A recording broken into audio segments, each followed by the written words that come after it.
from the 37th parallel on America's haunted highway, it's Pixelated Paranormal, your guide to the unusual and the strange.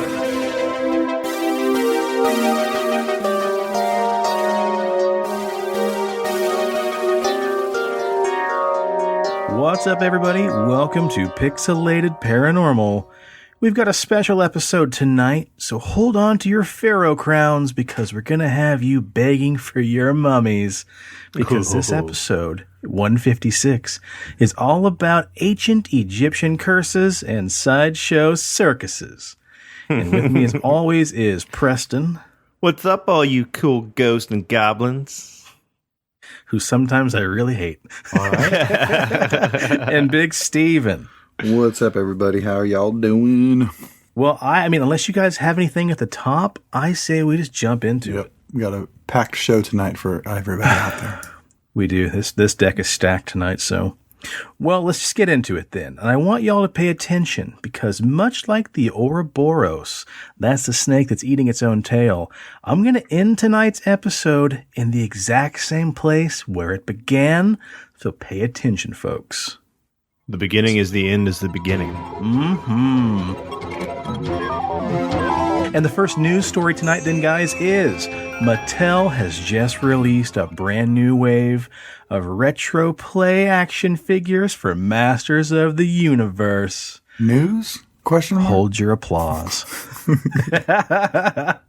Yes, Masters of the Universe is back on the shelves. They've got some brand new toys designed just like the original vintage action figures with more points of articulation.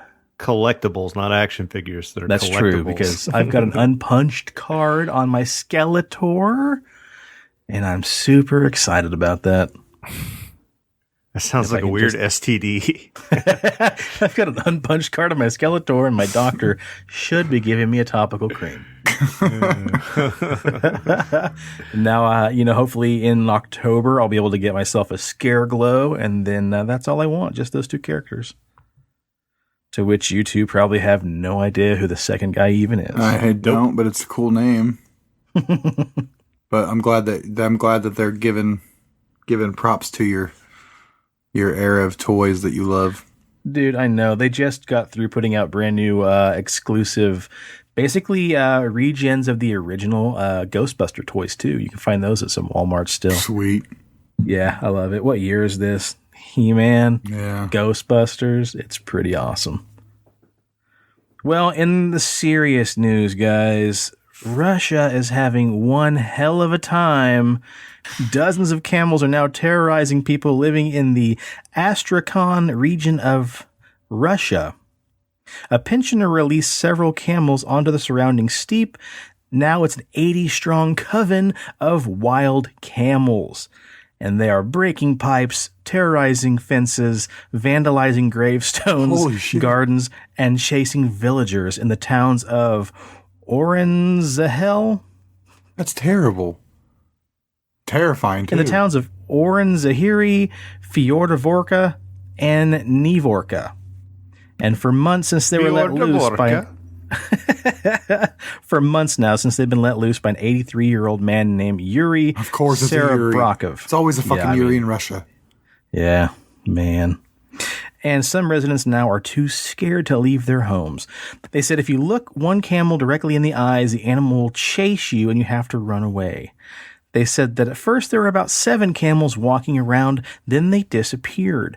But now now their numbers have risen to at least 57 in just this one town alone, and they don't know when it will stop. What happens to the guy that lets them all out? Fuck, he's a pensioner, bro. He's 80. He doesn't give a fuck. Yeah, he doesn't give a fuck, yeah. He's like, yeah, that sucks to be you, nerds. I'm going to go drink more of this vodka and eat some more blue cheese. Yeah, and he probably didn't release, how many did you say they were, 80? 7 in the beginning, and then they have just been breeding like camels. So the same thing actually happened in with Pablo Escobar at his compound, because he created like a zoo and he flew in hippos. Well, native like Africa, like the conditions for like the environment for the hippos aren't conductive for like breeding. So like they mate like once every 3 years, like once every 4 years. So you take them out of their natural habitat and put them in something where it's like lush and warm and there's a lot of vegetation.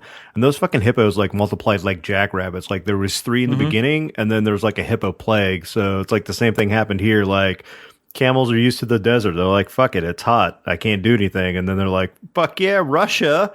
And then now they're all over the place. Fuck yeah, cooler temperatures for fucking. Yeah. Lo-fi snow to It's a fucking dude. party. Let's go. Yeah. It's free. No, isn't that wild though, man? And Spring camels are break. bastards anyway, dude. Yeah. Spitting and biting. Yeah, and punch them in the head and everything. they spit. I learned that from Conan. Conan. Oh my god. That's funny. Hey, here's something funny. We're going to bring up Conan at the end of the episode too. Hell yeah. Well, let's shift things from camels to robots. We got to give a nod to old Rob and Rob's robots. Okay, so we're pretty much against the automation of our jobs, bringing in robots to do things we can do, right? Yeah. Well- depending on the occupation. Perfect. Well, so here's an argument that's pro-robot. Because of where we're at right now with COVID-19 and the fact that you're having not only people dropping left and right with the, being infected or being down or worse, you've also got a lot of home health aides in the same boat. Yep. Like I know people who are on their 3rd or 4th home nurse right now just because they keep on getting infected and having to call out or, quit the houses they're working at because they have to quarantine. Mm-hmm. What if you could have a robot take over and not have to have the need for an at-home nurse? Yeah. Socially assistive. It depends. I think it depends. Before you finish the article, I think it depends on the circumstances because, like, them elderly people, sometimes the aides are the only people they get to meet. Like, they don't have families, they don't have friends, they live isolated lives, and that's their one source of a social interaction. Replacing that with a robot, that's pretty fucked up.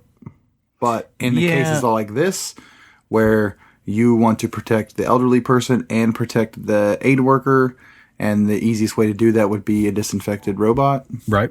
Very true. Well, they say that these socially assistive robots can interact with people and can perform household chores, accomplish healthcare tasks, and even offer emotional support. Mobile devices with multiple sensors and manipulators, they can communicate through wireless internet connectivity and can function either autonomously or via remote control. These robots work in education, healthcare, and business fields as well as disaster relief operations. Telepresence robots, for instance, can allow children or adults homebound with chronic illnesses and other medical conditions to engage in school or workplace activities. The units are physically located in the classroom or the office, which gives the users mobility and a sense of, somebody being on site. And there's actually a movie that came out in, I think like 2012 called Robot and Frank. And it's kind of on that same wavelength, like you were saying, Steve, like this guy gets a robot and it's really his only sense of, social interaction. So it's like, I couldn't imagine, like, when you said like emotional support or whatever. So like, how would a robot like make me laugh? And then I think about like, on the movie Euro Trip when they have that robot scene and like he pushes them and he's like, like he's like laughing. Well, and just think about this. If anybody has a speakerphone on right now, Siri, hey, Alexa, tell me a joke. That's the thing. Yeah. They could tell you jokes because technically they'd be wired up to the internet. Yeah, but I see what you're Think saying. Borderlands, I think Claptrap. Right. Yeah. As long as you don't have any stairs. So, still we would be replacing, important jobs. However, if you're in a pandemic like we are right now, what's so bad about having these things as a standby that can come in and actually help us in this, grave time of need? Yeah. Things that Definitely make makes you, it definitely makes you look at things different. Well, Steve, why don't you kick things off on the curse side of things? Because oddly enough, you brought this up earlier, and it kind of fell right into what we were going to talk about anyway. So Yeah. So I was listening to Joe Rogan podcast, Joe Rogan Experience, like I normally do. I don't listen to every episode. I listen to ones that have people on there that interest me, or I might find the topics they both have interest in stimulating. But I heard that Post Malone was going to be on there. I'm a big fan of Post Malone, and I know some people aren't into his music. You know, they might be into some of his music, not all of it.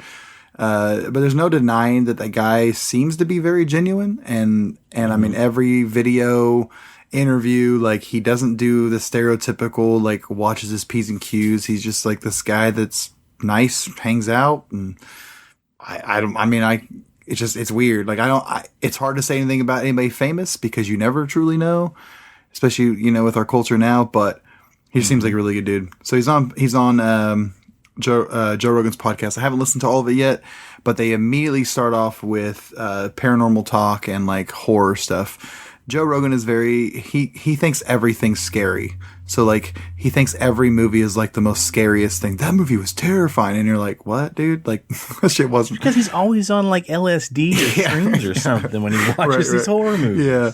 So so when it comes to Post Malone like really likes horror and stuff, and they got onto the topic about when Post went on Ghost Adventures with Zach Baggins, and they talked about how on the episode, and Joe hadn't watched it at that point. He's like, no, I was like, it was really good, but it was like, I was really scared. And he took me to his museum, and in his museum, we've talked about this on the show before because my buddy David went to that same museum, and they went to the room with the Dybbuk box.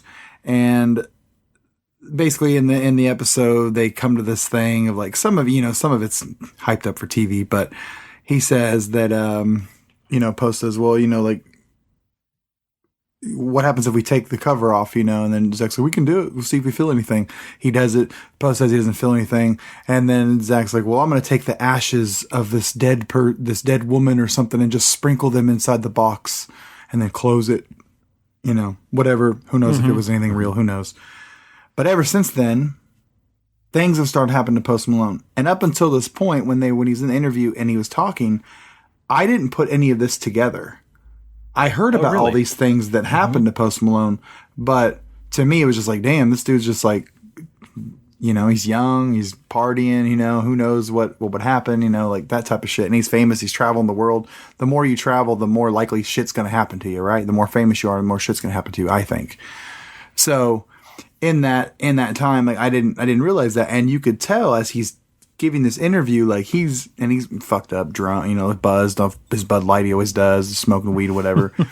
Up until this point, you could tell that like he was really freaked out by talking about this. And Joe Rogan was like, "What do you mean?" He's like, he starts listing off things that happened to him. So a while back, his private plane was forced to make an emergency landing after its tires blew off.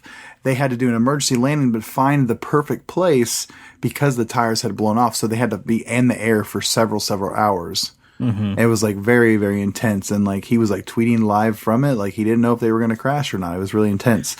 Yeah, I've been in that situation before. Shayla and I were coming home from Chicago. Oh gosh, like maybe 2008 or 9. And it was really icy in Chicago. It was really icy in Kansas City. There were really bad storms.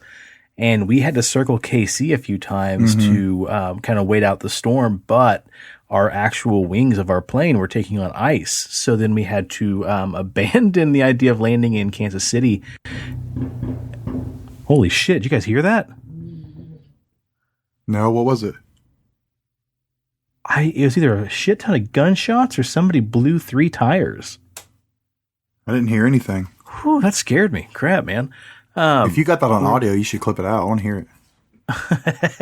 I'll leave it in there if it makes it in. Yeah, cool.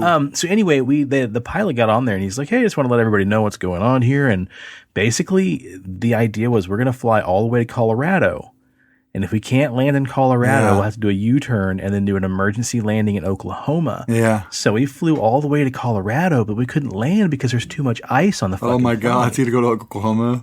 Yeah, so we landed in Oklahoma, we refueled, and then flew back to Kansas City. Storm was done. It was the longest flight, and then to make things even more ironic and funny, we were in a plane full of a bunch of like junior future UN ambassadors. Whoa. And so they were all coming to the U.S. for the first time, and they were all going to be landing in Kansas City for this really big, like, mock UN, advisor panel. Like the episode of Parks and Rec. Yeah. And so like it's oh gosh, it's probably about midnight. And as we're landing in Kansas City, they're like, oh my God, this has been the longest flight of our entire lives. Like these German kids and these French and Italian kids. And they're like, oh, well, at least when we land, the bar should be open for one more hour because the bars close at 1. And then this guy kind of starts chuckling. He's like, you're going to think I'm lying, but actually when you land, it's daylight savings today. So technically it's not midnight. It's already 1 a.m. Oh my God. And, they don't have daylight savings in most of Europe or maybe all of Europe. Yeah. And they all start laughing. They're like, oh my God, you almost had us there for a second, but no, you're just joking. And then we're all like, no. Whoa. And then one kid's like, oh my God. So technically this flight's lasted an extra hour. This truly is the longest flight of my entire life. That's crazy. So yeah, I mean, not quite as harrowing as, Posty's trip, but yeah, I've been there before, man. It's pretty scary shit. Fucking scary shit. So also, he lived in San Fernando Valley. Now, I don't know all the details of this, so don't quote me on it, but he had this house and he's been touring like crazy. Well, obviously right now, but at the time he had been touring so crazy and he wasn't using his house in San Fernando Valley. So he sold it off. People bought it. Somehow his address got leaked and 3 armed robbers targeted that home and like beat the shit out of the man in that home, like really bad. And Posted went in there, paid the dude's doctor's bills, hooked him up because it was literally like these guys came to his house because they thought they were breaking into Post Malone's house and shit like that. Yeah. So that was another thing that tripped him up. There was another time where he had this Rolls Royce. It was like at the time had 3 different cars. The Rolls Royce, his original fucking Bronco or Blazer or whatever car when he was young, and he bought that exact car, fixed it up, decked it out, and some other car. This Rolls Royce was like his baby. It was like his dream car when he was a kid, blah, blah, blah. He was driving it and got totaled. And I mean, you look at these pictures, you're like, holy shit, how did this guy live through that? And then and so as he's telling all these things, Joe's like, well, do you really think that's because of that box? He's like, oh yeah, dude. Like this shit didn't start happening until I did that. Yeah. He's like, when I go to shows, sometimes I have writers. And Joe's like, what do you mean? And he's like, I want to get into it. So what does that mean then? I'm just like speculating, thinking into my brain, whatever it may be. But like, if it was a writer is like, when I go to this place, I need this in my room. What happens if every time he goes to a green room, it has to be blessed or saged? Oh, you're probably right. Yeah. Who knows? I don't know who knows? Because as you're listening to the interview, and I'm not just trying to be a, fanboy Post Malone, but I think he gives a bad rap because of his looks. I did it. I judged him based off his looks, right? Coloring book. And, and he rolls with the punches too. He makes fun of himself, shit like that. But the dude's actually intelligent. Like when he starts talking about insects on this episode, he'll talk about these insects and how they relate to aliens and he starts listing off certain insects. I'm like, what the fuck is he talking about? And then Joe says the same thing. He looks at Jamie. Jamie's typing it up on his fact checker, and yep, there it is. He knows his shit. So I was like, and it totally blew me away. But yeah, he's hardcore into paranormal, and I thought that was really cool to get that story about that Dybbuk box and how we don't ever know whatever's on Zach's shows if he's real or not because he's very Hollywood. Yeah, well, and they've come out before and already said dildo Baggins. Yeah. They've already come out and said some of his former fellow investigators that they were actually forced to ham up certain things and fake certain things because they just didn't get enough, evidence in different screening, different filming areas. But you're probably onto something there. I bet maybe he has to have a priest come out and bless the area or maybe sage the area or something before he goes in the green room or whatever. Yeah, I know he's very big into security and stuff because he's had some brushes with people, and I mean when you're as popular and as rich as that, man, you got to have that security, and it sucks when you're a social butterfly, when you're trusting, we watched that Michael Jordan documentary and you saw his entire security force. Because when you get out to places, you never know what the hell's going to happen and how people are going to react, And hey, thank you for watching that documentary too, because I know you're even more anti-sports ball than I am. Yeah, phenomenal. We shouldn't say anti. We should just say we don't sports. Yeah, and it's not, and it's so much more than a sports documentary. Yeah, it's an entire culture. It's empowering for not just not just black men and black women, but like for people in general. Like it just to show like what determination and like positive, always go forward can do to somebody, and not just to somebody, but an entire world. It's insane. There's few professional sports, icons that reach that level. And, it's, Muhammad Ali, Michael Jordan, not to be a geek or a nerd here, but The Undertaker in professional wrestling. Like all these people just have such a career of highlights and defying the odds. It's so impressive. So yeah, if you guys haven't watched it, watch The Last Dance about Michael Jordan. It really is impressive. And then, on Joe Rogan's podcast, it's episode 1516 that Post Malone's on. And I mean, I like the guy more and more every day. I'm not a big fan. I can't get behind an entire album. I think the best thing to do for people is to put the music aside and just watch some of his interviews or anything like that, or like just videos of him doing funny shit. Like he's just a wholesome dude.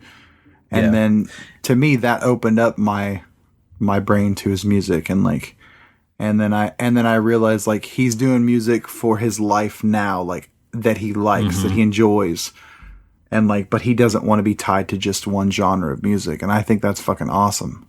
Yeah, I've told you I want that guy to put out a acoustic album of nothing but covers. And when he did that, when COVID first happened, and then the whole lockdown, he did that fucking.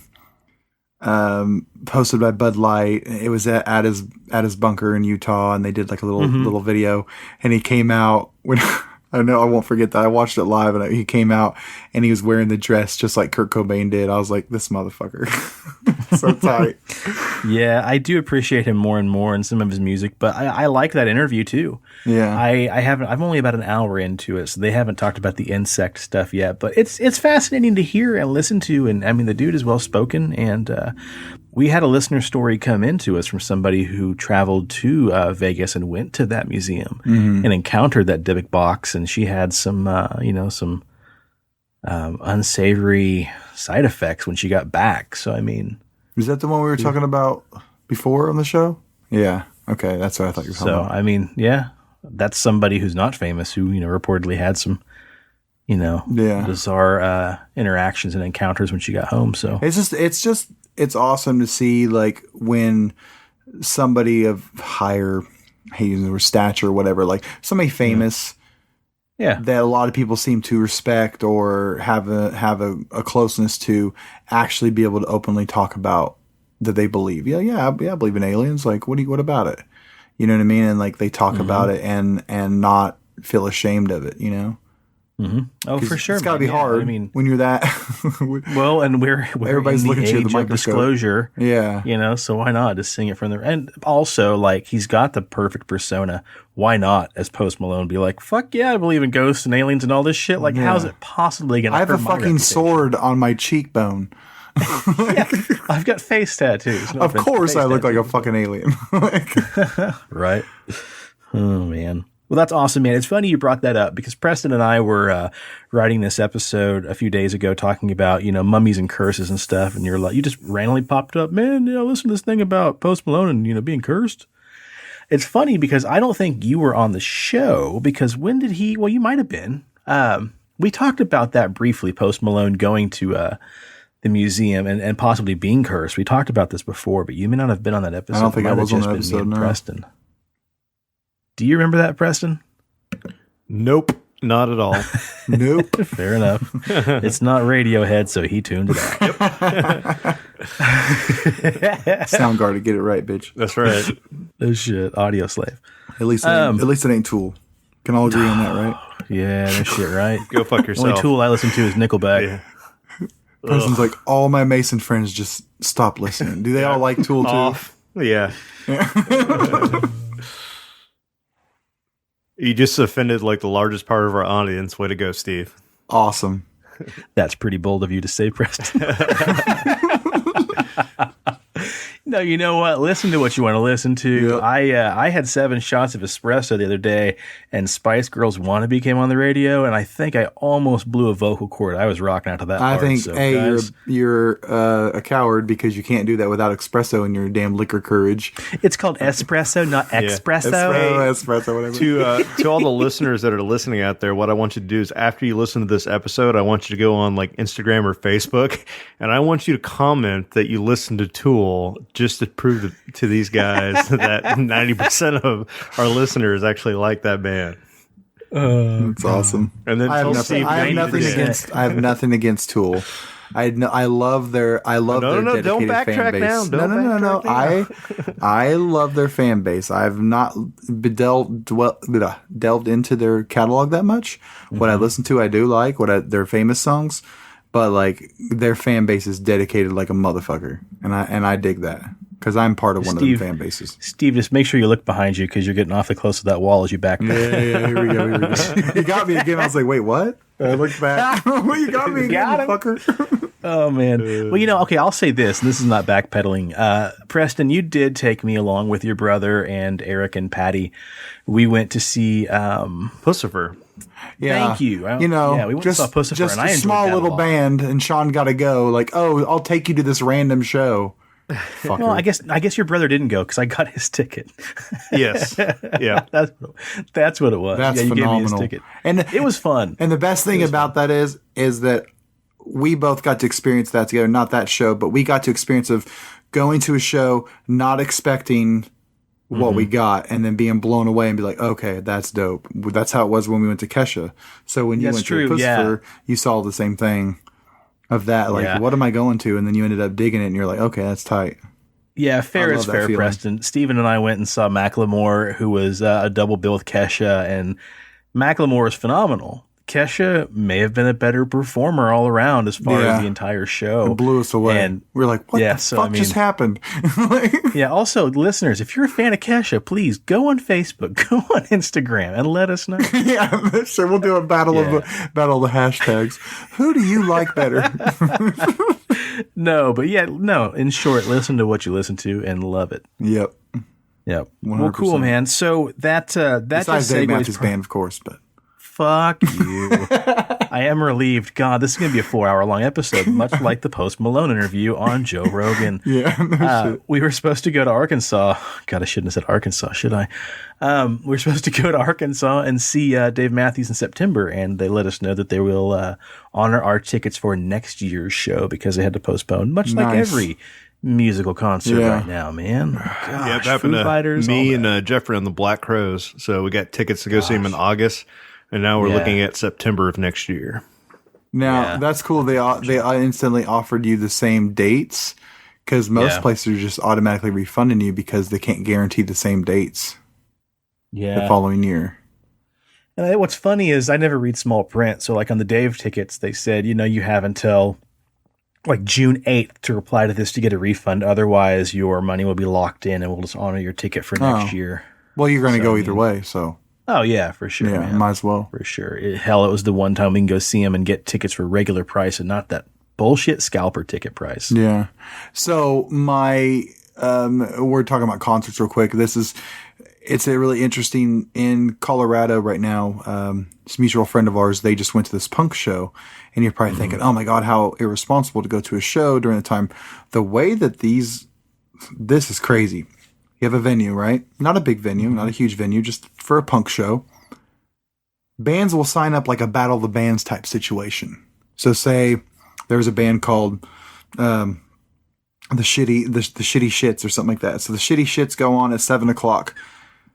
They're on this piece of paper. People go up to the venue and they go, okay, I want to watch the Shitty Shits 7:00. Once that, say there's like 12 people, that's it. So when you go to this show, you're only paying for the band you want to watch. Oh, cool.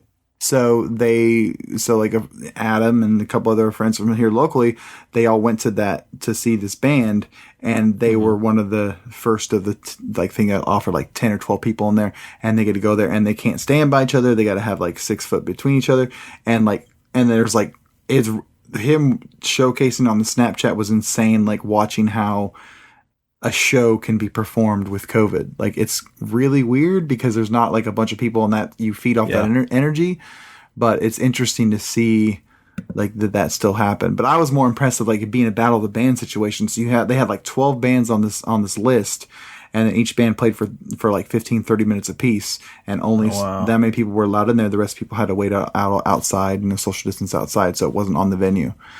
Well, I mean, that crowd size, that's about average for a Tool concert, right, Preston? About 12 people?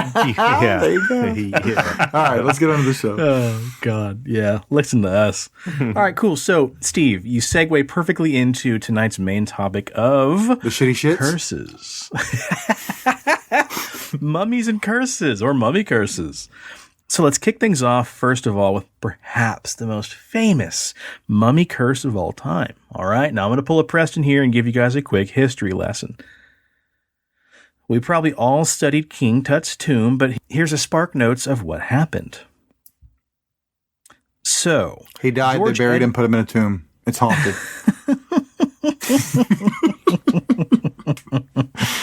George Edward Stanhope Molyneux Herbert, the 5th Earl of Carnarvon, loved to race around in his newly invented automobile. But because of an automobile accident in 1901, he was left severely ill. Being vulnerable to the English winters, Lord Carnarvon began spending winters in Egypt in 1903. To pass the time, he took up archaeology as a hobby, turning up nothing but mummified cats. During his first season, Lord Carnarvon decided to hire somebody knowledgeable for succeeding seasons. For this, he hired Howard Carter. Now, Carter worked in Egypt for 31 years before he found King Tut's tomb. Buddy. He had begun his career... What? It's Lord Carnarvon. Carnarvon? Yeah. Carnarvon. Let's see here. Are you correct? Carnarvon? No, it's Carnarvon. No, all the history shows I've ever watched is Lord Carnarvon. Carnarvon? Yeah. Well, we're good call him for LC. them because we're a more syndicated, popular show. I mean, we know they're academics, so I mean, they got a history, degree behind them, like a master's in history. So, well, dude, this is 2020. You don't need any of that shit. We got armchair experts everywhere. Yeah, and while it's cute they went to school for all that, Preston, you and I learned from the best. Old Fritz. Yeah. Yeah. Continue on. Yeah. Carter had worked in Egypt for 31 years before he found King Tut's tomb. He began his career in Egypt at the age of 17, using his artistic talents to copy wall scenes and inscriptions. 8 years later, in 1899, Carter was appointed the Inspector General of Monuments in Upper Egypt. And in 1905, Carter resigned from the job. Later in 1907, he went to work for Lord LC. Carnarvon. So, the British archaeologist and the Egyptologist Howard Carter, along with his sponsor Lord Carnarvon, spent many years and a lot of money searching for a tomb in Egypt's Valley of the Kings. Just one tomb is all they wanted, because so far, Lord Carnarvon only found a mummified cat. Still cool. I mean, yeah, I would be happy with that. I'd probably call it a day, really. No, that would make you want to find a tomb even more. For real. Right? That's pretty much what happened. I think he caught the bug and just couldn't quit. Oh, yeah. So on November 4th, 1922, they finally found the Big Haul. Carter had discovered not just an unknown Egyptian tomb, but one that had lain nearly undisturbed for over 3,000 years. What lay within King Tut's tomb, you might wonder? Well, it astounded the world. Carter himself wrote, "With trembling hands, I made a tiny breach in the upper left-hand corner. Darkness and blank space, as far as an iron testing rod could reach. It showed that whatever lay beyond was empty, and not filled like the passage we had just cleared. Candle tests were applied, and as a precaution against possible foul gases, and then, widening the hole a little, I inserted the candle and peered in. Lord Carnarvon, Lady Evelyn, and Calendar standing anxiously beside me to hear the verdict. At first, I could see nothing, the hot air escaping from the chamber causing the candle flame to flicker. But persistently, as my eyes grew accustomed to the light, details of the room within emerged slowly from the mist. Strange animals, statues, and gold, everywhere the glint of gold. For the moment, An eternity, it must have seemed like for the other standing by. I was struck dumb with amazement, and when Lord Carnarvon, unable to stand the suspense any longer, he inquired anxiously, "Can you see anything?" It was all I could do to get the words out, "Yes, wonderful things." As he stood there with a massive heart-on because he's so excited. Yeah. That's crazy. He probably had an unpunched Skeletor, if you know what I'm saying. Yeah. Dude, I could not fathom that excitement of knowing that all that searching, you finally find something, and then not only do you find that, but you find, gold and just statues and all kinds of cool shit, man. It's awesome. I can just imagine the one part of the quote he left out is Carter probably then turned around and gave Carnarvon the finger and said, "Fuck your cat mummy." Yeah, no shit. So a year and a half later, they were finally ready to lift the lid off the coffin. Conservation work of other objects already removed from the tomb had taken precedence, so thus the anticipation of what lay beneath was extreme. So do you think that by this time, when they're deciding to open the coffin, that this time they know that that's whose tomb it is? Preston, remind me. Yes, probably. Yes. This ties into my story. Okay. Because, yeah, it does. Yeah, you're exactly right. So yes, they knew because they've been frantically looking for it because they discovered like 5 years prior, they discovered like the Valley of the Tombs, and there was all like these kings and queens. And side note, none of those tombs had the inscriptions of a curse on the outside. So like when they finally like, holy shit, this is the real King Tut's tomb. This is the guy we've been looking for, and they're like reading the inscriptions for the curse. Like they weren't like, why does this guy out of all these other tombs, like why does he have the curse and the other ones don't? But they'd been frantically looking for it. So yes, they knew ahead of time that yes, this was the real deal. This is King Tut. We finally nailed it. Boom shakalaka. Yeah, because there were tales of, the fabled King Tut's tomb, Tutankhamun's tomb. All right, go on. I like this story. I like stuff like this. So inside, they found another coffin. So basically, a Russian doll setup. You have the great big sarcophagus, inside another smaller coffin. Then lifting the lid, a second coffin revealed, a third coffin made entirely of gold. And on top of the third and final coffin was a dark material that had once been liquefied and poured over the coffin from the hands to the ankles. The liquid had hardened over the years and firmly stuck the third coffin to the bottom of the second. The thick residue had to be removed with heat and hammering. What do you think that stuff was? I don't know, because I don't think it could have been wax, but there's rumor that there wasn't a lot of wax in that area. Aliens, man, I'm telling you. It's a tar substance, like a resin tar. It's something that they would use like pitch to seal like boats and stuff. So that was kind of like the final preparation to preserve the body. Oh, cool. Once you wrapped it, you would use like this tar-like shit, and it would harden and create like a cocoon around the mummified body. Wow. Shit, yeah. Well, then, through the hammering and the heat, the lid was lifted off the third coffin. It was raised, and Stephen, who do you think was buried in King Tut's tomb? King Tut. Dad jokes. Tut? I was going to say, a guy named Tut, I guess. A guy named Tut? Theodore Roosevelt? Just some dude named Tut. The Tut. At last, the royal mummy of Tutankhamun was revealed. It had been over 3,000 years since a human had seen the king's remains, and this was the first royal Egyptian mummy that had been found completely untouched since Tutankhamun's burial. That's fucking amazing. So Carter and the others hoped King Tutankhamun's mummy would reveal a large amount of knowledge about ancient Egyptians and their burial customs. Blah, blah, blah, yakety schmackety. We kind of know the rest of the crap they found. Lots of riches. So here's what we're getting at, guys. Tutankhamun's tomb was opened by Carter and Co. on November 29th, 1922. But like Preston, you were saying, a curse is supposed to have been inlaid. So let's go down a list of all the crazy Post Malone-like shit that happened. Lord Carnarvon died. Just do that every single time. Damn, Steve. Like, cut down the spoilers, okay? Yeah. Can I get the sound of a rubber stamp? Boom, dead. Boom, dead. KO. You're right. Lord Carnarvon died April 5th, 1923, just about a year later. A financial backer of the excavation, he died from an infected mosquito bite. Yeah, what a way to go, right? West Nile virus. I guess it is back in the 20s, so. Yeah, we didn't have a whole lot we could do. Yeah. George J. Gould I died May 16th, 1923, a tomb visitor who died from a fever following his visit. Prince Ali Kamel Fahmy Bey died July 10th, 1923, an Egyptian prince who was shot and killed by his wife. Colonel the Honorary Aubrey Herbert died September 26, 1923, the half-brother of Lord Carnarvon. He died from blood poisoning related to dental work. Dirty Pliers. Sir Archibald Douglas Reed died January 15, 1924.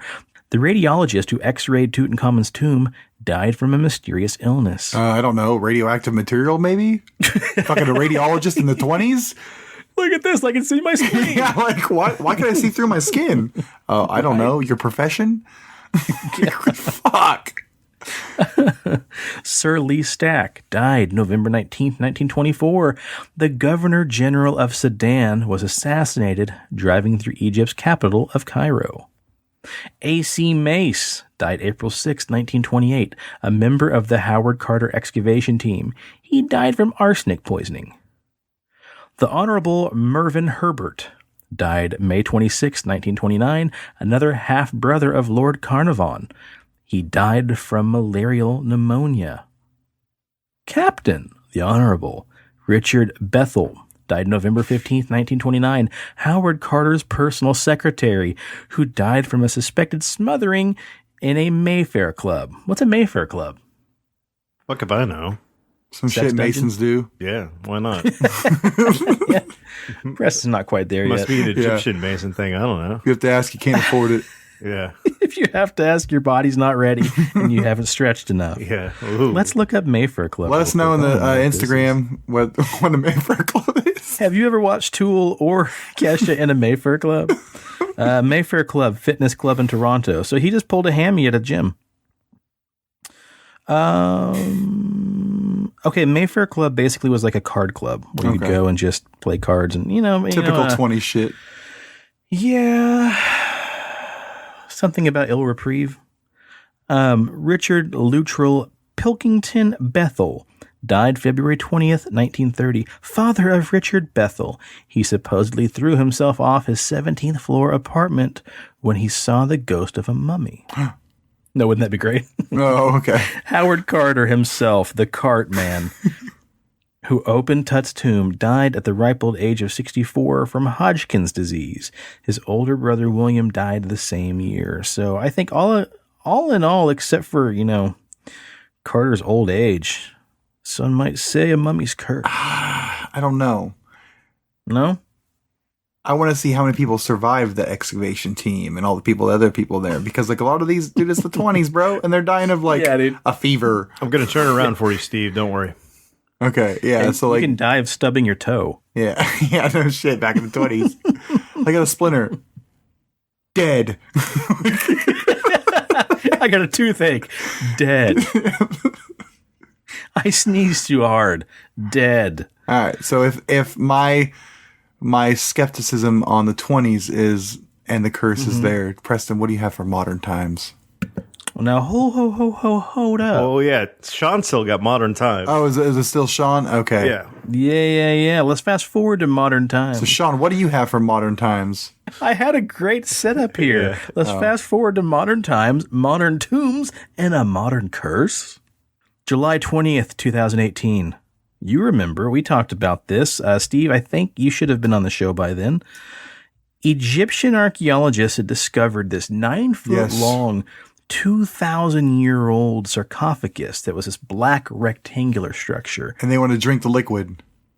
Yes, they did, dum-dums. Fucked up, dude. Did we learn nothing from the 20s? You don't drink unpurified liquids. Yeah. So we talked about this. They found this, 9-foot long, 2,000-year-old rectangular sarcophagus. When they finally broke it open, they found that sewage had leaked inside. There were 3 skeletons and a bunch of poopy water. And the ongoing joke was, you ate off of it. Drink shit, right? But that begged the question, remember? Because everybody's like, should we open it? Should we not open it? And what do we all say? You're going to curse the world. You idiots. Not too long ago, April 4th, 2019, guys, our good friend, Preston and I's love child, Josh Gates of Expedition Unknown. They discovered a actual mummy, and they decided that they would post a 2-hour special to be broadcast on the Discovery Channel to see explorer Josh Gates and his team open the prized hollowed tomb that dated back clear to the first pharaohs of 3100 BC. Sick. They were the first to navigate an underground network of tunnels and chambers where 40 mummies, thought to have been members of the ancient Egypt's noble family elite, were laid to rest. I'm excited as Josh Gates takes us on one of his most ambitious expeditions yet, said Nancy Daniels, Discovery Channel's chief blah blah executive. Joining Josh on the TV show will be personality Chris Jacobs and Egyptologist Dr. Zahi Hawass, as well as Mustafa Waziri, Egypt's Secretary General of the Supreme Council of Antiques. Viewers will then see the team track down the sarcophagi through a maze of ancient tunnels at the unknown site. On Sunday, April 7th, 2019, Discovery Channel had viewers from over 95 countries around the world witness history as Expedition Unknown, Egypt Live, had a team of Egyptian archaeologists, Josh Gates and co., and explorers uncover the 2,500-year-old mummy of a high priest for the first time ever on live television. Wow. I want to see that. I know.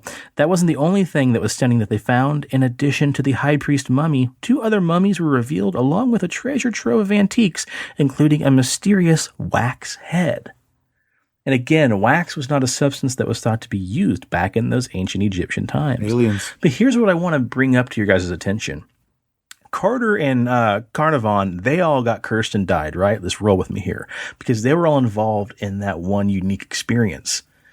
But much like the Ghostbusters and the idea of, what's the word, Preston? Thought forms. Mm-hmm. Thought forms?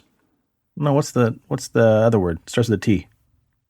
I don't know what you're talking about. It's thought form. The fucking monk, the ghost monk the guys make.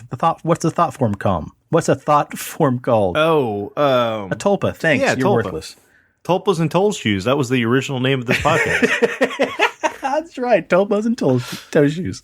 Okay, so think about this. If an entire world is focused on here, 95 different countries around the world watching them open up this mummy's tomb, could they not have thus cursed the entire world who all together collectively watched this mummy be unearthed? I mean, maybe. Yeah, maybe. But again, October 21st, 2019, Egypt unveils a discovery of 30 ancient coffins with mummies inside. Egyptian authorities on Saturday revealed the contents of 30 ancient wooden coffins discovered in Luxor, and yes, they included mummies. Again, old Mustafa Waziri, Secretary General of Supreme Council of Antiques, told reporters the discovery was Egypt's largest in more than a century. The first cache of coffins to be discovered by an Egyptian mission after years of foreign-led archaeological digs. The last one had been in 1891. While mummies were found completely wrapped in cloth, their genders could not be identified by the shape of the hands on the coffin. Coffins which were carved with the hands open meant that they were female, while the hands balled into fists meant that they held male mummies. But we can't leave good enough alone, so we had to fuck with it. So I ask you, gentlemen, please, with a smile I say, did we not cause coronavirus by an Egyptian curse? Yes, but not from opening up those tombs. Okay. So yeah, I mean, we kept joking. What I'm getting at here is we kept joking on every episode. We talked about all these mummies being discovered. We shouldn't open it. You're going to cause a curse. You shouldn't open it. You're going to cause a curse. Look at us now, gentlemen. Yeah. Okay, Preston, speaking of mummies, you picked a great story for us tonight, but first you had something else planned. Yep, I want you to ask me about Tomb 55. Preston, what can you tell me about Tomb 55? So, I brought up earlier that all these other tombs that they open, like in the Valley of the Kings, or even the stuff that in more modern times that they open, there's been no actual, curse inscribed on the outside of the tomb. So, Tut's was really the first one where there was a written curse. Everything else just kind of had a folklore, if you disturb the pharaoh or whatever, there's going to be a curse placed on you from the afterlife. But I curse you within there. Right. But the actual idea of a written curse, something inscribed on stone, the only time we've ever come across that is with King Tut's tomb. Now, Tomb 55 is unique, and we're going to get into that. So, let me give you a history lesson here. 1907, a mysterious tomb was discovered in Egypt known as KV 55 or just Tomb 55. The tomb contained a variety of artifacts and a single body. Identification of the body has been complicated, and there's still people arguing back and forth today. And by the fact that the artifacts appear to belong to several different individuals, so that kind of muddied the water. And it was discovered 13 meters, give or take, from King Tut's tomb. So that's when they discovered King Tut's tomb. That's why they already knew that was the one that they were looking for, because in the previous year they had opened Tomb 55 and there was some King Tut insignia around it. But we'll get into that mystery a little bit further down. January 1907, financier Theodore M. Davis had hired archaeologist Edward Atherton and his team to conduct excavations in the Valley of the Kings. Did you say Atherton? Yeah. It's Ayrton. There's not even a TH in there. Whatever. You can't even pull that Ayrton. Carnivon bullshit on me. Anyways, in the Valley of the Kings... We'd be cursed because we couldn't pronounce the pharaoh's names, Preston. We'd be dead. Yes, that's true. So... they're in the Valley of the Kings in Egypt, which is located on the west bank of the Nile River and across from the city of Thebes. Almost all the pharaohs from Egypt's golden age are buried in this famous valley. So, I mean, this is the time to be an archaeologist. This is the time to be alive. I mean, they're discovering shit left and right. What'd you say, Ayrton? Yeah, let's call him Ayrton. As Ayrton's team was working on January 6, 1907, they discovered the entrance to the tomb, and they notified Davis the next day and began removing the rubble blocking the entrance. On January 9th, Davis and Ayrton entered the tomb, accompanied by Joseph Lyndon Smith and Arthur Weigel. Over the next few days, they took photographs of the items, so kind of like what they did with King Tut's. And made a nice little inventory. Yeah, and in the beginning, they were like, holy shit, man, this is like King Tut's tomb. We beat that bastard Carter, everything's going good. And fuck you. Yeah. Finally, they get to the bottom of the shaft, and it had caved in. So they were so excited, they were like, fuck it, let's just dynamite it. So they blew away the rubble. Mm-hmm. And they get in and they find a coffin and a skeletal mummy within the tomb, which wasn't what they were expecting. They were expecting King Tut level shit. So Tomb 55, fairly simple. It was small. The entrance included a flight of 20 stairs. And at the time of this discovery, like I said earlier, it was covered in rubble. A sloping corridor leads to the tomb, which contains a single chamber and a small niche. Within the tomb, and at the time of the discovery, were 4 canopic jars, a gilded wooded shrine, remains of boxes with seal impressions, a vase stand, pieces of furniture, a silver goose head, 4 clay bricks, and a single coffin. Now, the coffin had been desecrated, with parts of the face having been removed, and any sign of identification, where they would inscribe the queen's name or the pharaoh's name or the prince's name, any history, anything that would have written historical facts about this person had been scratched and chiseled away. Signs of flooding had collapsed part of the room, so there was like really gross water and a musty smell. And the mummy, once they got the coffin open, the mummy had a simple gold mask with a serpent on the head, which signified royalty. But a king or queen that people feared, loathed, maybe a little bit of both. And because, again, there's no signs of who this person was. So it's like everything was kind of hastily done, and it's like they're trying to erase this person from history. And those 4 bricks that they found weren't just any bricks. Those were magical bricks placed in the 4 cardinal points, and they were placed backwards, meaning they were placed to keep something in instead of keeping out grave robbers.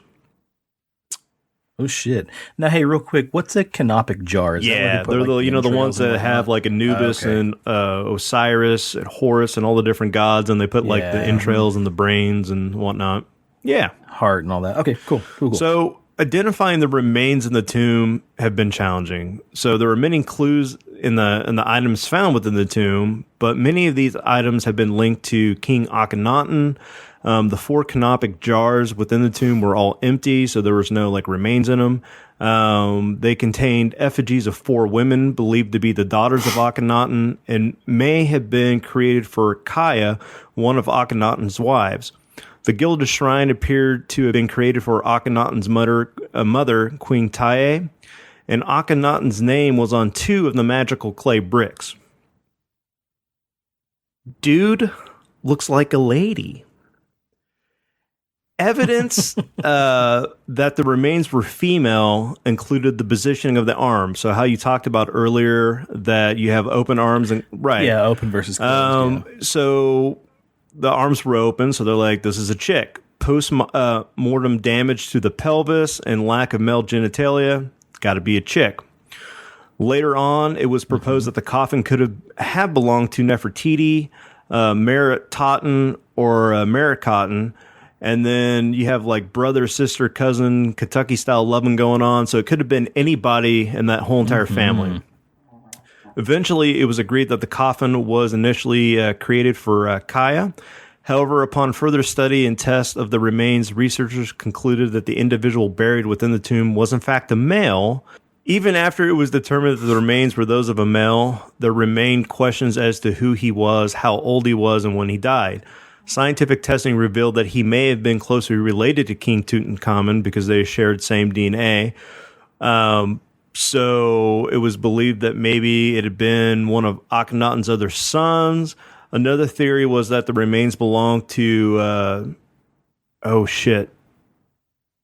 Shiimkare? I think I said that right. I had it down earlier.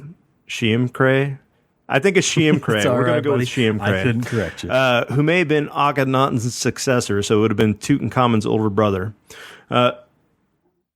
So wait, Tutankhamun and Akhenaten had a cousin in common? Again, the royal family married brothers and sisters, so like I can't, unless you're from Kentucky, I don't know how to tell who's who and what's what, so... Ancient Egypt. Yeah, we're not weird, you're weird. So the remains were estimated to belong to a man who died around the age of 25, but then it was later determined that he would have been closer to 20 at the time of death. So during the reign of Akhenaten, religion was changing, and instead of having a polytheistic system, he had a monotheistic system, and he wanted people to believe in a god that shall not be named, and he was represented by the sun, so he just referred to him as the one true God. Plagues and all this biblical shit started to happen. So, no more multiple gods was kind of a bad thing in the eyes of the priests and the common folk. Now, according to folklore, Sekhmet, which was this lioness goddess thing, got pissed and wanted to wipe out humanity. So like Santa Claus, people stopped believing in her. So darkness hit Egypt for 3 days. Queen Nefertiti dies.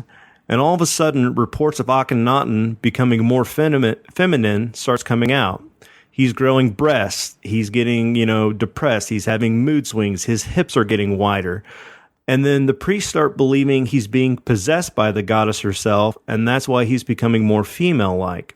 He gets assassinated. His son, what do we say? Seminkre?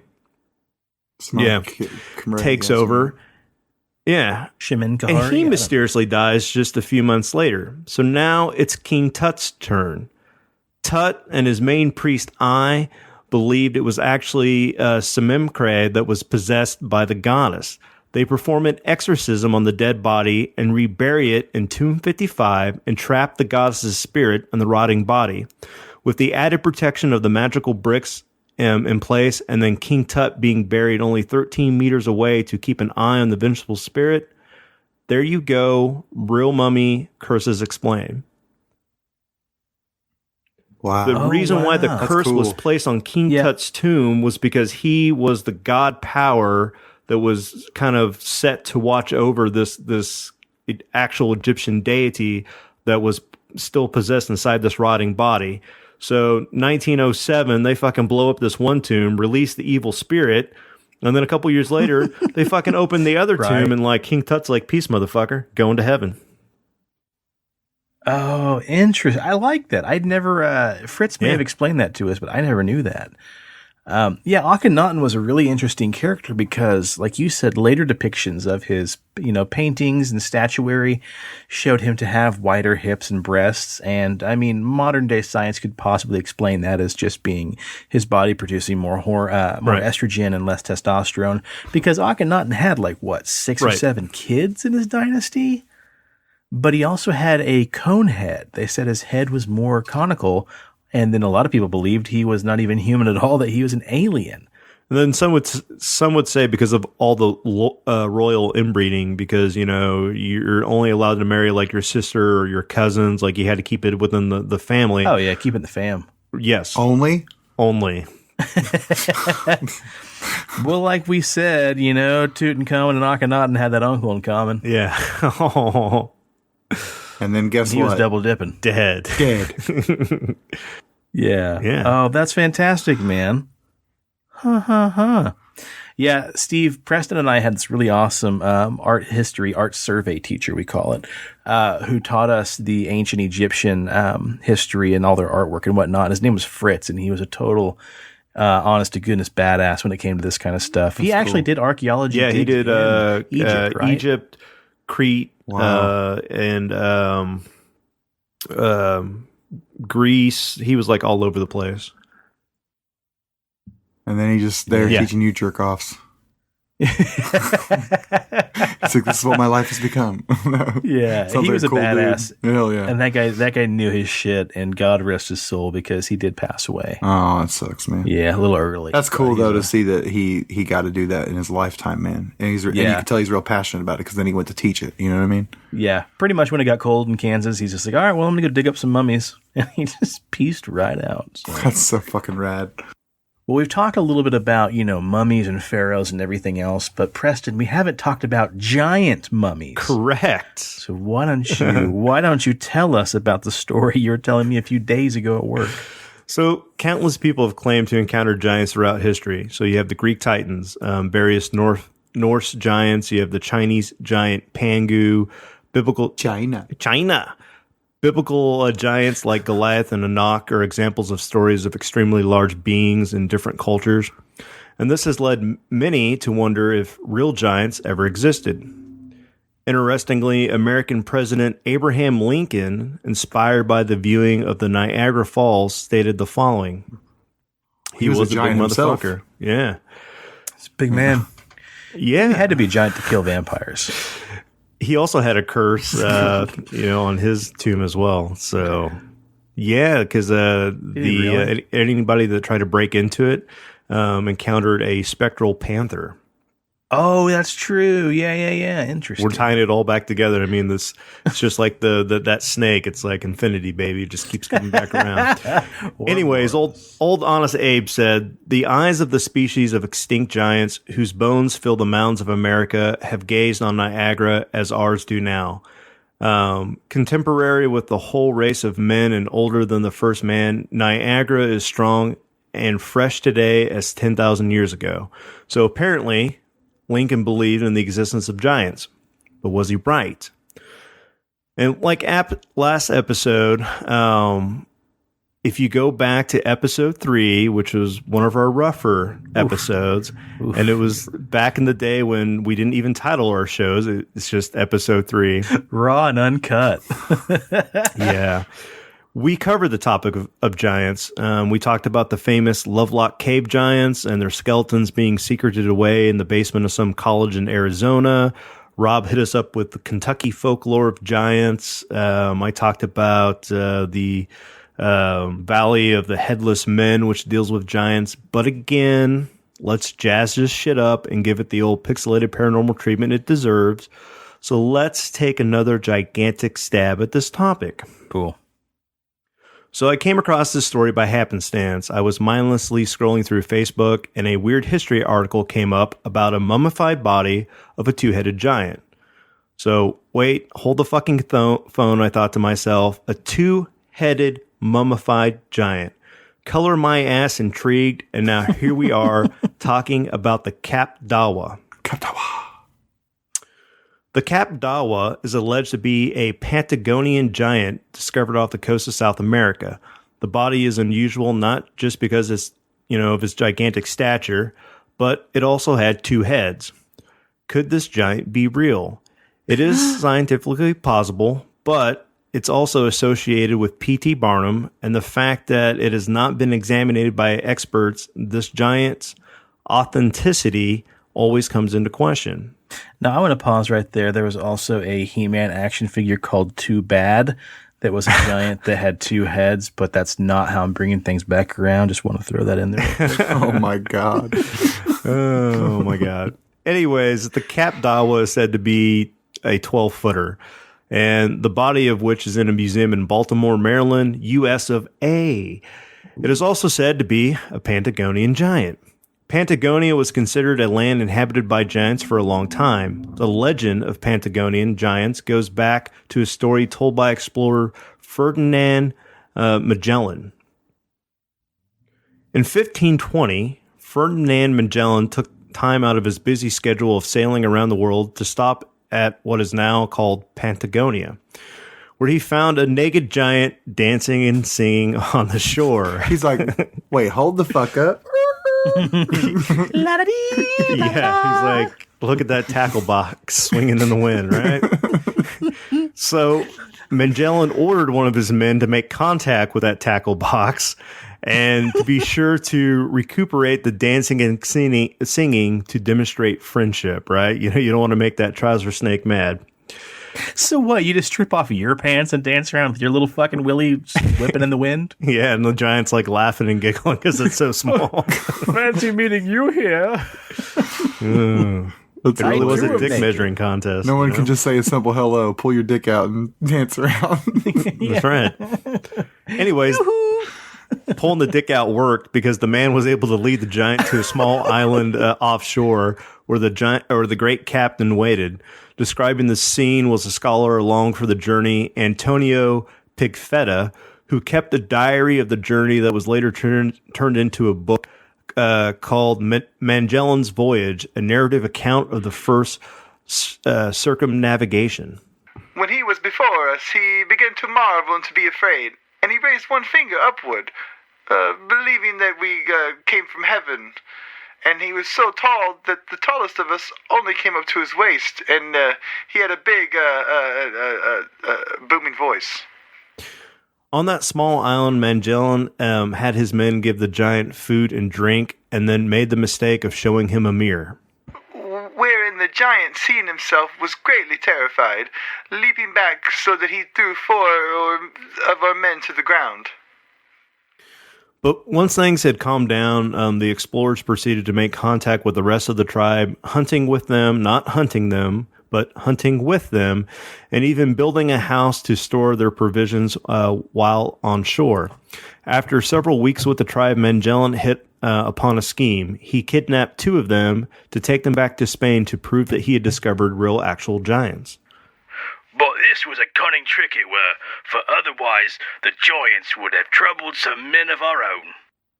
Magellan gave them all manners of metal goods to fool around with, so mirrors, scissors, bells, so they wouldn't mind at all when he slapped the cuffs and chains on their legs.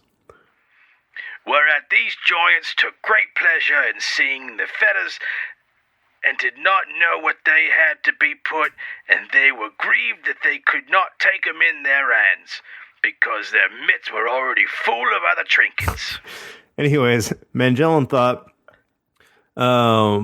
Magellan, though, lost all of his evidence during the long haul back to Spain. The giants didn't survive. But what Magellan and Pigafetta did bring back was the tale of the new name of the land of giants, Patagonia, which kind of translates into maybe like land of the big feet, from pata for Spanish for foot. But more than likely, though, Magellan picked up the name from a popular novel at the time, Primelon, which featured a race of wild people called the Patagonians. So there's your history lesson, and the idea that an actual two-headed dude, big giant guy, is a possibility, because we actually have this historical documentation during the 1500s that, giants existed, right? So back to the Captawa. There are two conflicting stories of the origin of the Captawa. According to the first, the Captawa was encountered by Spanish sailors in around 1673 on the beach side of, the beaches of Patagonia. He was captured and taken in onto their ship, where they had strapped him to the mast. He got free and fucked shit up and killed everybody, or most everybody, and then somehow got a spear into the side of his body and died. So the crew that was left mummified and stuffed him, and eventually it made its way to British, and then later the United States in the 19th century. Go back, it's Britain. They made its way back to British. Oh, yeah. And eventually made its way first to Britain. So did they mummify the giant and then sail the giant back to Britain? They were riding the giant? Yeah. Yeah. That's awesome. Like Cabin Boy or Cabin Boy. Swiss Army Man. Yeah. Yeah. So anyways, Britain, United States, and then once it got to the United States, it became the subject of many sideshows and freak shows as a spectacle of the unexplored world. Which is pretty much what we always do with things we don't understand. Right. We slap it on P.T. Barnum's doorstep, and he makes a killing off of it. Yeah. Now, the second story is that the giant was found already dead on the beach with the spear through his chest. And in this version, his body was found by Paraguay natives who mummified the body and worshipped it as some sort of religious ceremony. And at some point, the British schooner captain, George Bickle, heard about it. He infiltrated Paraguay, stole the body, and took it back. Sailed it back to Britain. He's like, it's my dead body now, motherfuckers. That's so crazy. Could you imagine, how much of an asshole you'd have to be like, I hear about this thing and I want it, so I'm going to go take away their religious artifact. Yeah. Uh-huh. Ugh. Disgusting. What's even crazier, though, is he probably just strung up a sail on the giant's big old dick and then really did just sail him back to... He just rode the body, baby. Because you know what? That giant, dead. Dead. Anyways, both stories end the same way. The body ends up in the hands of a showman who added it to the collection of curiosities. And then there's some disagreement over its authenticity. Some believed it to be genuine. Others are convinced that it's a hoax. So for the Captawa to be genuine, we would have to suppose two very unlikely scenarios at once. That a two-headed twin was born, but then at the same time had yet another rare and lifespan-reducing disorder, giantism. And they were somehow able to overcome all the health problems related to both conditions and become a full-fledged adult that was strong and healthy enough to engage in combat with a band of sailors. While this is not out of the realm of possibilities, it does make the story much more unlikely and in need of considerably more evidence. Now, the body was allegedly examined by physicians in the 1960s who said that it showed no obvious signs of being fake. They couldn't find where one head was sewn on. They couldn't find where, they had added something to stretch the body out. However, no other experts appeared to have examined the body to determine if it was genuine or not. And, so maybe it has all the eternal, atomic requirements. Maybe not. Another problem with the authenticity of the body is its association with Phineas Taylor Barnum, P.T. Barnum.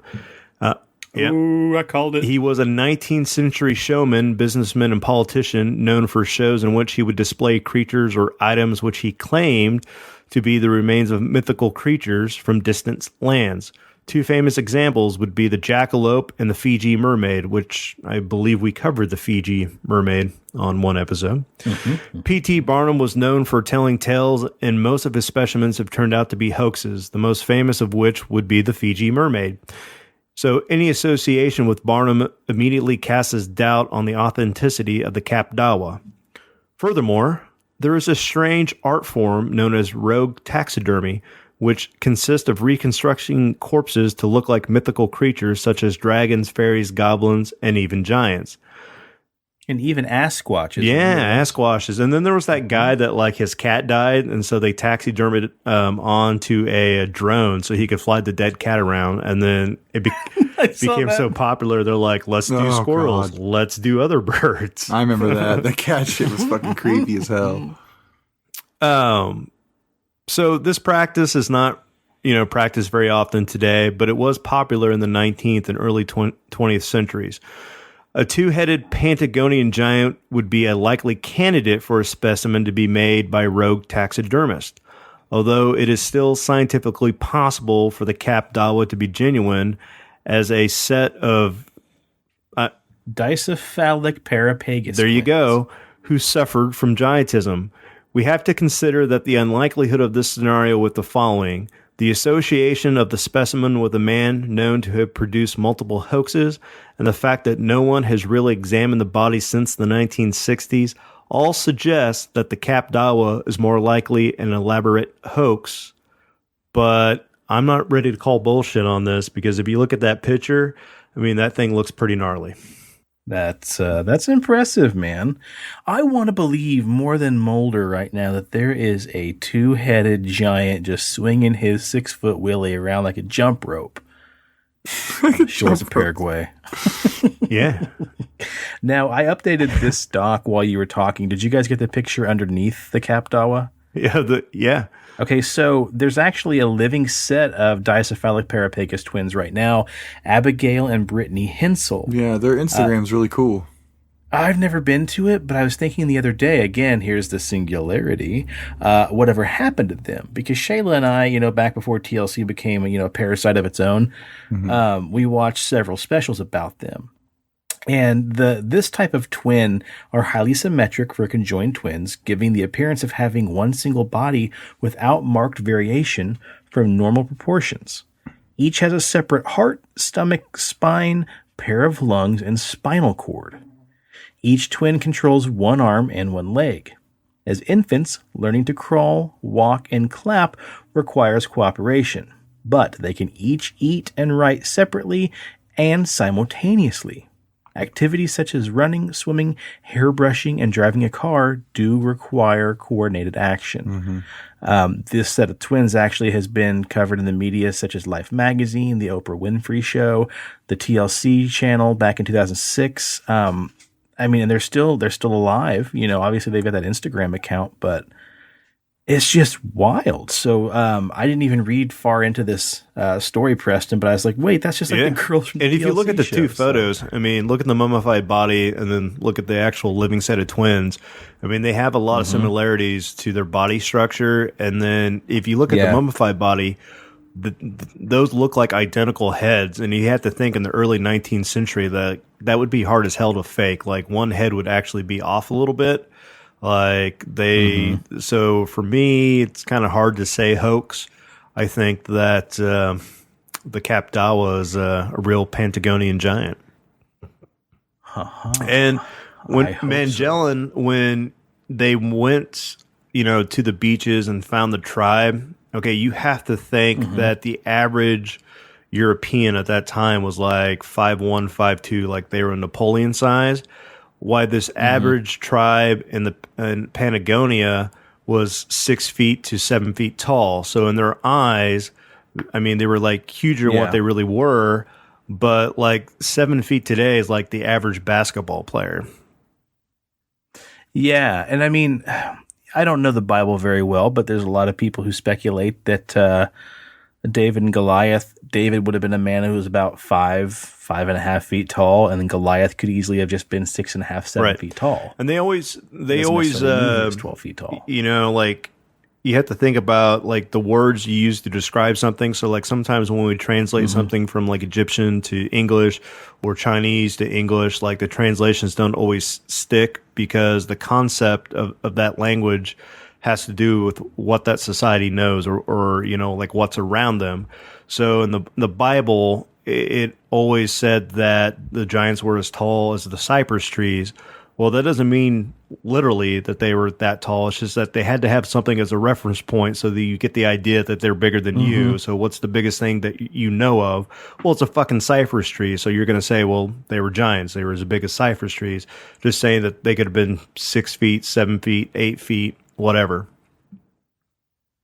Right. And what episode did we talk about the Nephilim and Lilith and all of that? It was Thieves in the Night. 2 or 3 or 1 or whichever that 3-parter. But I mean, this could easily also be explained by the Nephilim or the fallen angels, because supposedly in biblical senses it's believed that fallen angels are what we know today as Bigfoot and Fey folk and all that kind of stuff. So I mean, this could have just been just a jolly fallen angel who is just quite content having a big old he was just waving in the wind, dancing around, and then some asshole goes and stabs him with a spear. Yeah. Hey, life's not so bad. Conk, dead. Well, to round things out, then, I will tell you guys the tale of Elmer McCurdy, another sideshow mummy freak. Elmer McCurdy was born in 1880 to an unwed 17-year-old mother by the name of Sadie McCurdy in Washington, Maine. Now, Sadie was really upset because she's a single mom, unwed, and so she actually convinced her brother and his wife to adopt Elmer and pose as his parents. So Elmer grew up knowing his uncle and his aunt as his parents and didn't quite learn that he was actually adopted until he was well into his teenage years. So learning that his whole life had been a lie, it sent Elmer down a very dark, spiraling pathway into alcoholism and delinquency. After many arrests for being publicly intoxicated and losing his job as a plumber, Elmer didn't have anywhere else to go but to join the army. So Elmer was then stationed at Fort Leavenworth, and he became a machine gunner and also trained briefly in explosives. Now, after an honorable discharge in 1910 from the military, Elmer teamed up with some of his other mismatched army buddies to carry out a short-lived and not-so-successful life of crime, robbing trains.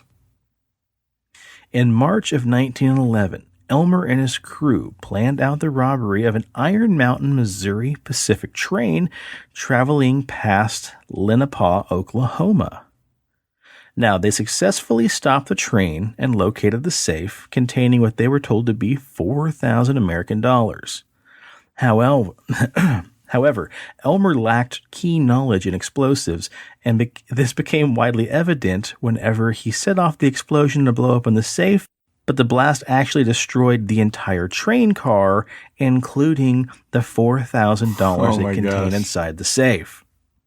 So the gang was, however, able to make it away with about $450 in silver.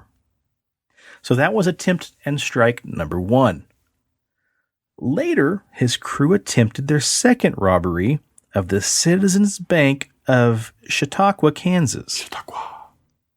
Once again, using his, advanced knowledge of explosives, Elmer attempted to blow off the bank vault door.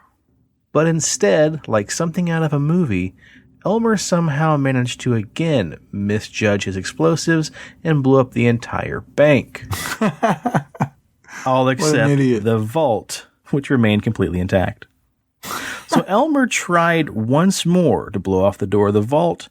However, the charge failed to ignite, and again they cut their losses, grabbing what little coins they could find in the rubble, and then they escaped into the night. Elmer was then held up in Bartlesville, Oklahoma, where he spent most of his time getting drunk and thinking about how much of a failure he was. To me, all these names I've been to all these little towns and cities. I know, isn't that crazy? Yeah, it's cool. On October 4th, 1911, Elmer heard of a train traveling with a huge cachet of cash equaling $400,000. Damn. It's a lot of money back then. They put a plan together. They thought they had this one just, nipped in the ass. Yeah, because the other two worked just perfect. Right. So this one, the plan is ironclad. There's no way they're going to screw this up. Not even choosing the wrong train to stop could stop these train robbers. But that's what they did. These dum-dums managed to somehow stop the wrong train. So they held everybody up. They made less than the $400,000. They actually only managed to escape the train robbery with $46 they took from the passengers on board, 2 jugs of whiskey they found, and the train conductor's watch. Soon after hearing about the train robbery, a posse was organized, and they were then sent to chase down the gang. The gang split up. Elmer sought refuge in a barn, where he then managed to spend the rest of his night drinking the entire jug of whiskey. Later, on October 7th, 1911, 3 sheriff's deputies showed up at the barn, a shootout ensued, and a piss-drunk Elmer somehow managed to not hit a single person with the bullets he was firing, but he himself was killed by one solitary shot to his chest, thus ending his perfect career as a train robber and an explosives specialist. But this is only the beginning of Elmer McCurdy's bizarre journey. His body was taken to the Johnson Funeral Home, where it remained unclaimed. Now, the practice back then was the funeral director would have to embalm the body with arsenic and then preserve it for a longer period of time so that it could be claimed by relatives. Now, refusing to release the body to anybody until he was paid for the work he had performed, Elmer then remained at the Johnson Funeral Home. Trying to recoup his losses, the funeral director dressed up Elmer in street clothes, gave him a rifle, and propped him up in the corner where he charged a few nickels for people to come by and take a gander at the bandit who wouldn't give up. The nickels were dropped into the corpse's mouth, where they were later retrieved by the entrepreneurial undertaker. Whoa. Yep, step right up, put a nickel in his mouth. Here's the bandit who wouldn't give up. Is that not the most morbid way? You have the picture right here with his mouth open a little bit. Fuck, it's creepy. It's really creepy. Then, in 1916, 2 men claiming to be Elmer's long-lost brothers showed up to claim the body.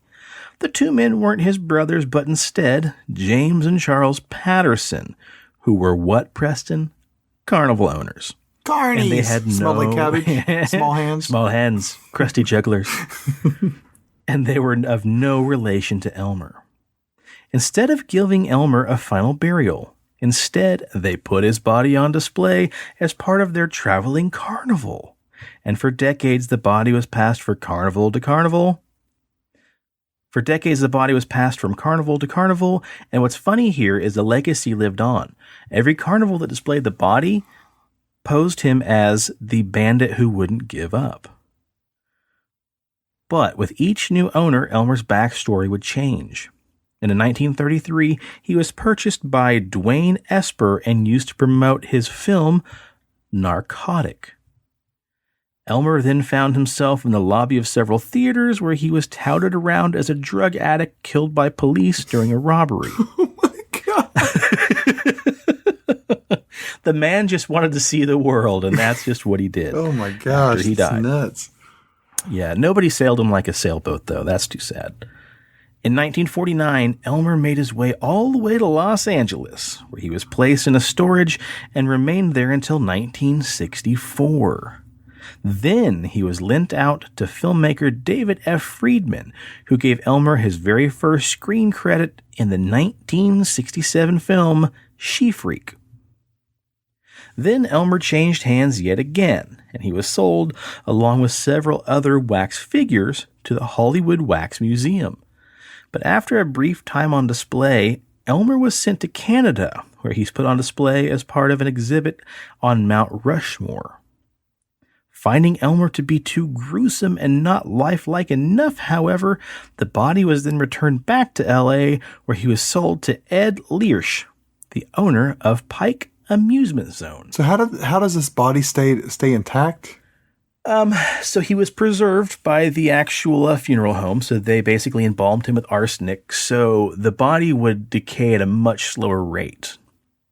Yeah, you got to think over time that skin would slowly kind of start to mummify in its own right. Yeah, but this happened how long ago, and the thing is still floating around this longer? I mean, that thing is never going to fucking deteriorate. Oddly enough, Steve, the same thing happened with old Honest Abe, because after he was assassinated, to get his body back to the burial grounds, they had to load it on a horse and buggy. So, like, every so often they would stop and kept loading him up with more embalming fluid. So when they people kept desecrating his gravesite, so 60, 70 years later, when they dug his body back up to move it again, and they opened up the casket, they said like it looked like Abe Lincoln just died like a day ago. Like he was so well preserved, and like those chemicals that they used back then, like why it's not healthy for everybody else. It did this amazing job of preserving the body. Mm-hmm. I mean, the right temperature and the right surroundings, depending where he was stored, the body would stay pretty well preserved. It's just it would still decay to a degree because embalming, tactics weren't quite the same as they are now. I'm just like picturing like, what if they just did that with Abraham Lincoln, just like kept him in a museum? Like that'd be so crazy if something like that happened. I couldn't imagine going to a movie and be like, man, it was great. Yeah, did you see the fucking the body chilling in the fucking auditorium? It's crazy. Go look at it. What? Really? Yeah. Dad, can I have a nickel? I want to go see Abraham Lincoln's corpse. Fuck that. Give him a goddamn silver dollar. Make a wish, son. Yeah. This is crazy. Well, old Elmer ended up at the Pike Amusement Zone in L.A. From 1902 to 1979, the Pike, as it's known in Long Beach, California, was the premier location for family fun and excitement. Packed with rides and amusements, it entertained generations of Californians and tourists.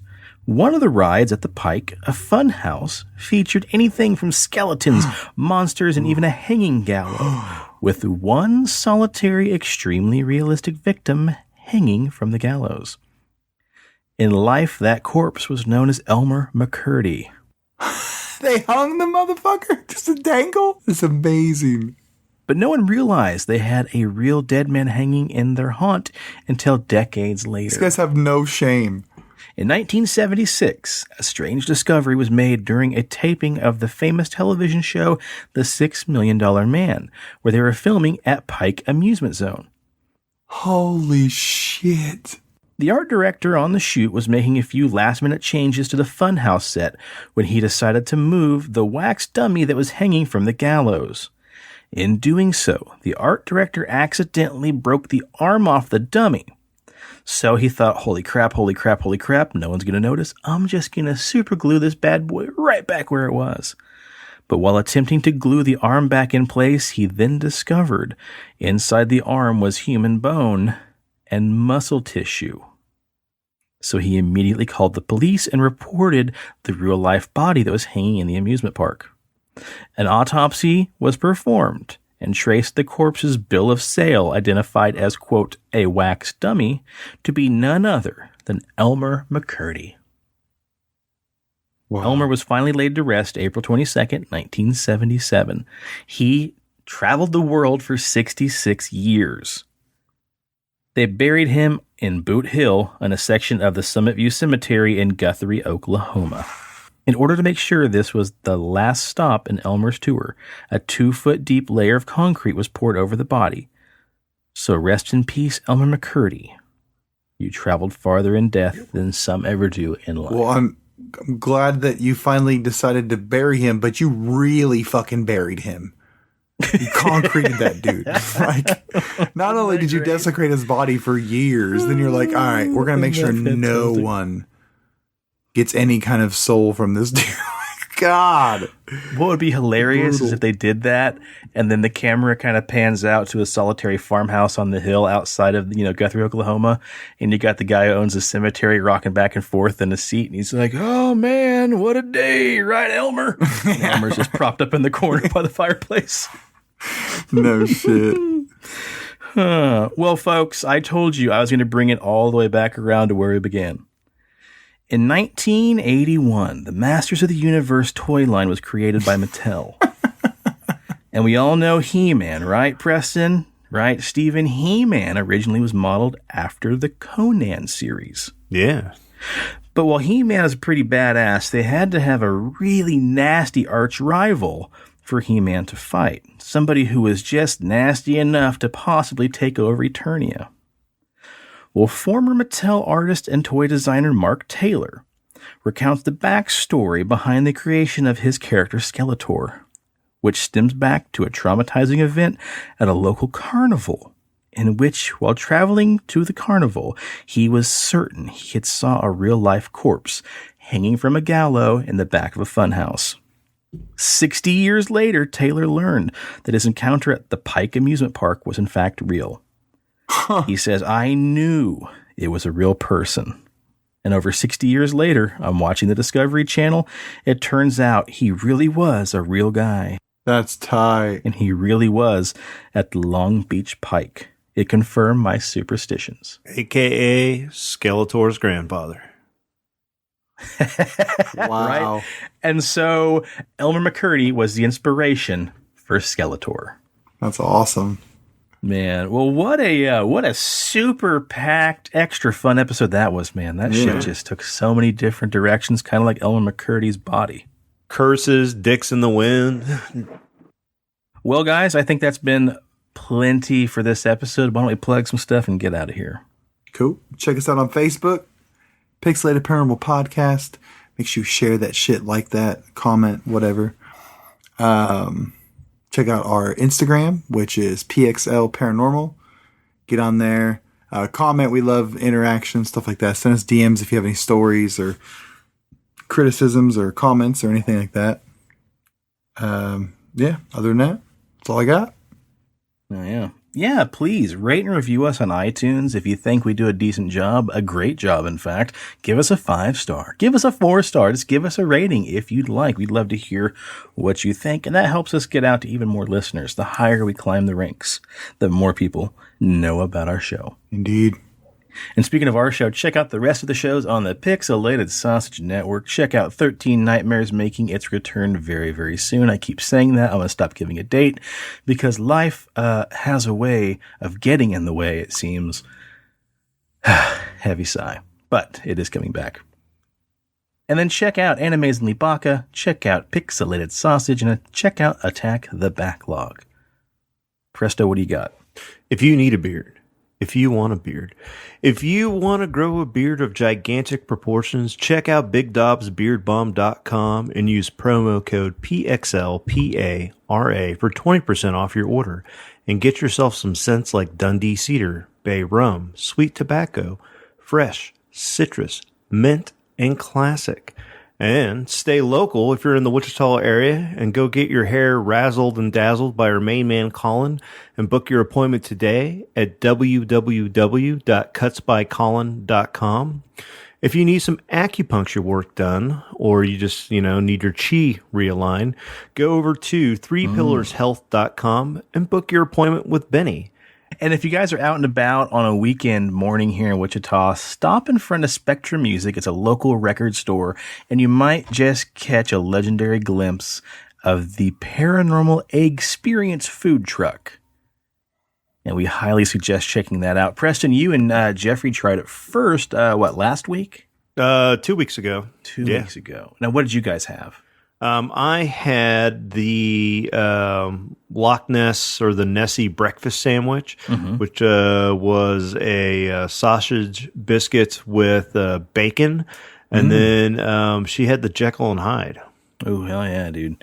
We went Sunday, and they had a special, and it was called the Rougarou, and it was a deep fried, kind of like breakfast chimichanga almost.